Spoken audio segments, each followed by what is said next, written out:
Kuruhan semula peruntukan belanjawan tahun 2013.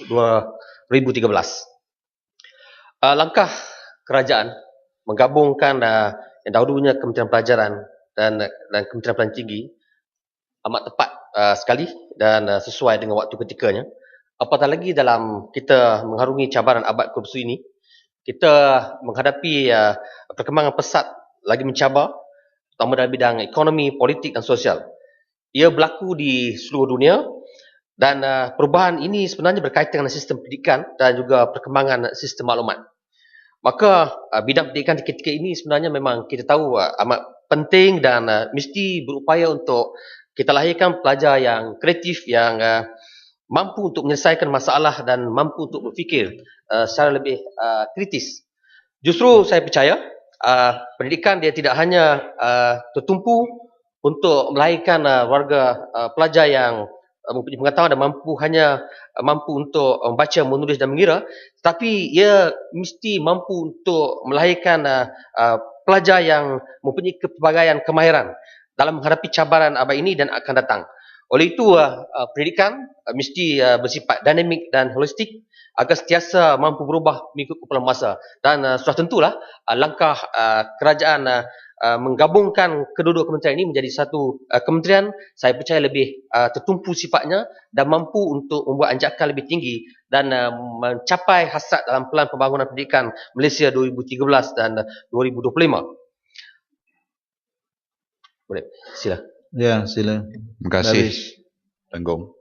Saya ingin menyentuh tadi mengenai gabungan kedua-dua kementerian ini. Sebenarnya untuk tahun ini merupakan kali pertama kementerian ini bergabung dan terdapatlah beberapa masalah mengenai kemasukan pelajar-pelajar yang mempunyai keputusan yang cemerlang ke dalam IPTA. Dan ini juga telah dibangkitkan oleh pihak MCA dan MIC, terutamanya dari segi kaum Cina, terdapat penurunan yang mendadak dari segi kadar kejayaan mereka memasuki universiti. Tahun lepas adalah sebanyak 88%, tahun ini telah menurun secara mendadak sehingga 65%. Maka saya ingin penjelasan sama ada dari segi pihak Lenggong berfikiran bahawa pendidikan haruslah berdasarkan meritokrasi, dan jikalau terdapat isu-isu terdapat dalam gabungan kementerian ini, mereka haruslah meninjau supaya tidak menjejaskan kemasukan pelajar-pelajar yang cemerlang ke universiti-universiti tempatan. Terima kasih. Ya. Terima kasih Labis. Saya percaya apa yang disebut oleh Labis tadi akan diambil perhatian oleh kerajaan untuk menilai. Dan yang penting saya percaya isu-isu berkaitan dengan kemasukan nak jawab ni. Tenang, jangan sabar. Dia yang patut dan layak untuk jawab ni menteri. Saya cuma menyebut bahawa supaya Labis, apa yang disebut oleh Labis ni mesti diambil perhatian. Isu-isu berkaitan dengan kemasukan pelajar mesti diberi keutamaan kerana semua pelajar tanpa kira latar belakang mesti yang layak mesti beri tempat untuk melanjutkan pelajaran. Dan saya percaya perkara ini akan diulas detail oleh kementerian. Tapi hakikatnya yang perlu kita tahu bahawa hari ini zaman sudah berubah. Kini kita di zaman yang tersebut disilahkan sebagai zaman K-ekonomi, iaitu keperluan kepada pentingnya maklumat, kreativiti dan inovasi. Iaitu kita mesti melahirkan pelajar-pelajar yang mempunyai kreativiti tinggi, yang kreatif dan mampu untuk menyelesaikan masalah dan turut berkeupayaan kalau anak-anak pelajar kita diletakkan di peringkat yang lebih besar, ia mampu untuk bersaing bukan hanya di kalangan mereka tapi dengan kalangan rakan-rakan mereka di luar negara. Sebab itu di zaman maklumat ini ia sentiasa memberi ruang dan peluang kepada setiap individu untuk mengembangkan bakat, kebolehan dan potensi mereka. Dan sebab itu saya percaya dengan perkembangan teknologi ICT ini merupakan satu perkara yang perlu diberikan perhatian oleh kerajaan dalam perkara ini. Namun demikian, saya harap dengan pendedahan yang begitu berluasa dalam soal ICT ini, maka Kementerian Pelajaran mesti juga saya cadangkan untuk menyusun dan merangka satu perancangan bagi membolehkan kita mendidik anak-anak kita saya ambil ayat sikit. Anak-anak kita supaya ia mampu untuk menghadapi cabaran pendedahan teknologi maklumat yang begitu mencabar pada ketika ini. Terima kasih. Ya, Merbuk. Yang betul, saya tertarik dengan kenyataan Lenggong tadi tentang penggabungan antara dua kementerian, iaitu Kementerian Pengajian Tinggi dan Pengajian Pelajaran. Kita terpisah antara dua kementerian ini pada tahun 2004 dan pada 2013 kita terpisah lagi. Jadi saya nampak pihak kerajaan tidak membuat kajian yang mendalam tentang perkembangan yang berlaku di universiti, di IPTA, di mana selepas terpisahnya pada tahun 2004, perkembangan dari segi research, dari segi penerbitan mendadak naik. Jadi saya dapati Singapura juga antara mempunyai dua kementerian, Pengajian Tinggi dan Kementerian Pelajaran. Dan sekarang pihak kerajaan Thailand juga akan memisahkan kepada dua kementerian. Jadi saya rasa usaha untuk menyatukan ini ada baik dan ada buruknya. Tetapi saya nampak ada baiknya kalau dua kementerian ini berpisah kerana masing-masing mempunyai agenda dan fokus masing-masing. Sekian. Ya. Terima kasih Merbuk. Saya percaya apa yang dibuat oleh kerajaan tentu punya agenda dan matlamat sendiri. Dan sudah tentu juga apa yang dilaksanakan oleh kerajaan kita tidak mungkin boleh meniru sama dengan apa yang dibuat oleh Singapura dan sebagainya. Tapi hakikatnya Batu Gajah bangun. Tapi hakikatnya apa yang kita buat ini ialah bagi membolehkan negara kita benar-benar mencapai tahap sebuah negara maju dalam tempoh beberapa tahun akan datang ini. Sila Batu Gajah. Ya, Batu Gajah. Terima kasih Yang Berhormat. Kita cakap Batu Gajah tentang menghadap ke saya. Ya. Kita Ya. bercakap tentang penggabungan dua kementerian. Ini adalah dari peringkat makro. Tetapi kita gagal untuk melihat dalam perkara-perkara yang lebih mikro. Dan perkara ini harus diberi penelitian. Sebagai contoh, kita ada dua sistem. Sekolah bantuan modal, sekolah bantuan penuh. Adakah Yang Berhormat daripada Lenggong bersetuju kalau saya kata, jadikan semuanya sama. Semuanya sekolah bantuan penuh kerajaan. Kita jangan hanya cakap tentang subjek-subjek peringkat makro, tetapi kita gagal di peringkat mikro. Terima kasih. Ya. Tapi hakikatnya sama ada bantuan modal atau bantuan penuh kerajaan, kerajaan membantu semua sekolah-sekolah demikian. Dan sudah tentu ini langkah yang kerajaan buat untuk tidak menanaktirikan siapa juga. Saya percaya ini langkah yang baik yang dibuat oleh kerajaan. Namun demikian tentu oleh kerana pendidikan kita sentiasa berubah, maka perubahan-perubahan sentiasa dilakukan oleh kerajaan. Sila Abang saya Parit. Ya. Terima kasih Tuan Speaker. Adakah Yang Amat Lenggong sedar sekolah-sekolah di luar bandar sama ada menengah atau rendah, bila minta peruntukan untuk penambahbaikan sekolah seperti mengecat, menetandas dan sebagainya, agak sukar dapat peruntukan. Tapi saya mendapati di kawasan saya, sekolah-sekolah Cina mendapat peruntukan yang bagus, yang banyak, yang besar untuk penambahbaikan dan sebagainya. Apa pandangan Yang Amat Lenggong? Ya. Terima kasih Yang Amat Parit. Saya harap isu-isu dibangkitkan oleh Parit tadi mesti diberikan perhatian serius oleh kerajaan supaya yang penting bagi kita, semua rakyat dalam negara ini mesti mendapat peluang pendidikan terbaik, sama ada dari segi kemudahan prasarana dan juga kemudahan lain. Dan saya tadi sebut tentang perkembangan teknologi hari ini, maka saya harap kerajaan mengkaji secara serius untuk mendidik para pelajar kita supaya menjadi pengguna terbaik dalam soal media sosial ini dan media yang semakin terdedah pada hari ini. Dan pada itu juga, Datuk Yang Tertua, melihat pada perkembangan hari ini, isu yang penting hari ini ialah perpaduan di kalangan rakyat. Dan ia sebenarnya menjadi semakin penting apatah lagi kita melihat suasana ketika hari ini. Dan kalau sebelum ini kerajaan telah mewajibkan kelulusan sejarah dan bahasa Melayu untuk melanjutkan pelajaran atau menjawat pejawatan di Jabatan Kerajaan, maka dalam soal perpaduan di kalangan rakyat ini juga mesti diberikan penekanan supaya kita dapat benar-benar membina masyarakat rakyat yang berbagai latar belakang dan budaya ini yang tentunya berpegang kepada keharmonian di bawah konsep perpaduan di kalangan rakyat.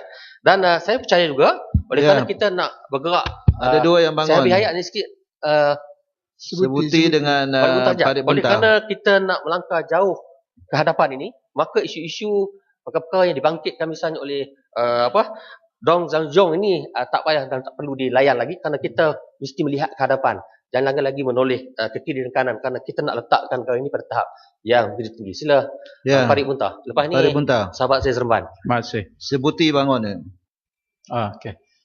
Saya ingin mengajukan soalan pada Lenggong tentang projek sekolah wawasan. Ini juga adalah sebagai satu usaha lah. Cuma saya di Parit Bentang, di Pekanbaru ada satu sekolah wawasan. Saya terpaksa menyelesaikan beberapa masalah yang walaupun dilihat kecil, iaitu masalah kantin, di mana masyarakat India, pelajar India komplain kantin tidak menyediakan makanan yang sesuai untuk pelajar-pelajar India. Jadi saya ingin tahu bagaimana pandangan Lenggong dalam melihat usaha-usaha ini, bukan hanya perpaduan dari segi subject matter, tetapi perpaduan dari sudut penghayatan yang lebih real lah, bukan hanya retorik kosong. Jadi saya minta tolong bagi sikit penjelasan. Ya, Seremban. Terima kasih Yang Berhormat Lenggong. Tadi saya dengar Yang Berhormat Lenggong kata minta kerajaan tak payah lagi layan dengan Tung Chau Chung. Tak payah tengok mereka lagi. Bukankah sebelum pilihan raya, Yang Berhormat Perdana Menteri sendiri berjumpa dengan Tung Chau Chung? Berjumpa dengan Dong Jong? Adakah itu political stand? Hanya stand untuk pilihan raya untuk memenangi undi daripada masyarakat Cina. Selepas pilihan raya, ini tak payah berdiri lagi, tak payah layan lagi. Permintaan untuk dipertimbangkan CJUEC dikatakan oleh Yang Berhormat Pekat akan dipertimbangkan. Tetapi selepas pilihan raya ini sudah lupa. Ini seolah-olah satu politik balas dendam. Ini adalah satu politik yang saya rasa tidak bertanggungjawab. Janji tidak ditepati. Terima kasih.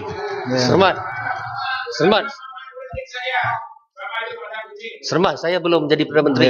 Ini pandangan saya, ahli Parlimen Lenggong. Jadi saya nak ulang tadi apa yang disebut oleh sahabat saya daripada Parit Bentang. Sekolah wawasan. Kalau kita benar-benar punya keikhlasan, mau melihat perpaduan di kalangan rakyat ini penting, maka kita mesti beri peluang untuk kerajaan melaksanakan sekolah wawasan ini. Supaya anak-anak kita yang terdiri daripada pelbagai latar belakang budaya ini mesti digabungkan supaya kita mahu negara kita terus maju ke hadapan. Soal tak sedia makanan yang kecil-kecil sebut tadi, saya ingat tu kes terpencil. Ini boleh kita diselesaikan. Tapi kalau kita mendidik di kalangan anak-anak kita ni dalam satu sekolah yang semangatnya membina perpaduan di kalangan rakyat, saya percaya ia boleh membantu untuk melaksanakan dan menjayakan apa juga hasrat kerajaan selama ini. Ya, saya Sibuti bangun. Lepas ni Lenggong boleh gulung. Terima kasih Yang Berhormat Speaker dan Yang Berhormat Lenggong. Lenggong menekankan banyak kepada perpaduan.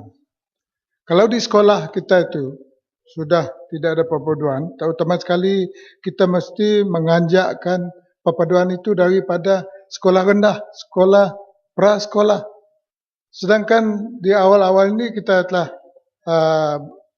mengasingkan mereka supaya mereka sekolah Cina, sekolah Tamil, sekolah kebangsaan. Kalau boleh kita gabungkan bagaimana yang kita hendakkan, bahawa perpaduan itu dimulakan daripada pelajar-pelajar kita di sekolah rendah. Apa pandangan? Saya setuju pandangan Sebuti masuk ke dalam ucapan saya. Sila abang dulu. Ya. Terima kasih Dato' Yang Di-Pertua. Terima kasih Yang Berhormat Lenggong. Yang Berhormat Lenggong, saya mau tanya sedikit pandangan. Tadi Yang Berhormat Seremban ada kata dia mau layan Tung Chau Chung. Kita ada lihat ke tidak dalam Tung Chau Chung sekarang, dia bukan berminat dalam pendidikan. Dia sudah menggunakan itu Tung Chau Chung punya platform untuk main politik dan dalam pilihan raya PRU ke-13. Dia umum minta rakyat sokong pembangkang. Inikah kita mau layan ataupun kita mau berikut ini Seremban punya kaya ini? Yang berhormat daripada Seremban punya kaya. Bintulu, saya percaya kalau kita mahu bergerak ke hadapan, Bintulu, betul kita tak? jangan lagi suka-suka cakap. Mana dia umum sokong Pakatan Kota Melaka, Surat khabar mana? Kota Melaka, baca surat khabar dulu. Kota Melaka, baca surat khabar dulu. Jangan malu sendiri. Jangan malu you punya ketua. Itu. Ya. Sebab itu, kalau kita mau melangkah ke hadapan, kita jangan lagi melayan tuntutan-tuntutan yang langsung akan merosakkan agenda dan hasrat negara. Ya. Sebab itu, saya sokong apa yang disebut oleh Bintu lagi, apatah Jerlun lagi, bangun. jangan kita menyokong pihak-pihak yang mahu merosakkan agenda perpaduan di kalangan rakyat. Jerlun. Sila, terima kasih Tuan Yang di-Ketua, terima kasih Lenggong memberi laluan. Kita masih lagi tercari-cari formula yang terbaik berkaitan dengan perpaduan dalam negara kita setelah kita hampir 60 tahun merdeka. Tapi saya tertarik apabila kita melihat penduduk Sabah. Penduduk Sabah ni yang terdiri daripada pelbagai kaum, suku kaum, agama, Sarawak juga. Sepatutnya dijadikan satu kajian oleh kerajaan melihat bagaimana mereka boleh berduduk dalam keadaan sepakat, berpadu dalam arti kata yang sebenar. Tanpa berbincang soal dasar pelajaran ini, orang Kadazannya boleh berkahwin dengan orang Cina, orang Murut, orang Suluk, orang Bugis, Iban, Melanau. Mereka boleh cross culture ni, mana budaya yang pelbagai ini dapat orang kata apa yang selalu kita sebut unity in diversity dengan izin. Jadi bolehkah Belenggung bersetuju dengan saya ataupun mempunyai pandangan lain? Kita dapatkan satu salinan kopi. Bagaimana ni kajian kita boleh buat Sabah Sarawak ini dijadikan satu model untuk dibawa ke seluruh negara ni. Terima kasih. Terima kasih, Jelun. Sebab itu, saya bersetuju. Saya selalu mendengar Perdana Menteri sebut bahawa kita ni pelbagai. Kepelbagaian kita ini, kita jadikan satu kelebihan. Bukan sesuatu yang menghalang kepada kita. Sebab itu, itulah nilai-nilai yang disebut oleh Jelun tadi, hendak ditanam di kalangan anak-anak kita. Kalau di kalangan kita dalam Dewan ini, semua punya hasrat yang sama, untuk mengharapkan supaya perpaduan di kalangan rakyat yang dibina begitu kukuh, saya percaya model atau perkara-perkara yang kita dapat lihat di negeri-negeri berkenaan sebagai disebut oleh Jelun tadi boleh ditanam dalam sistem pendidikan kita dan dijadikan nilai yang baik kepada kita. Gulung. Ya, masa dah habis Lenggong. Boleh bagi satu last. Ya. Lenggong tadi dibangkitkan oleh Djibouti bahawa tentang untuk menyatukan pendidikan ini kita perlu secara tersiratnya seolah-olah macam nak melupuskan sekolah vernacular ni.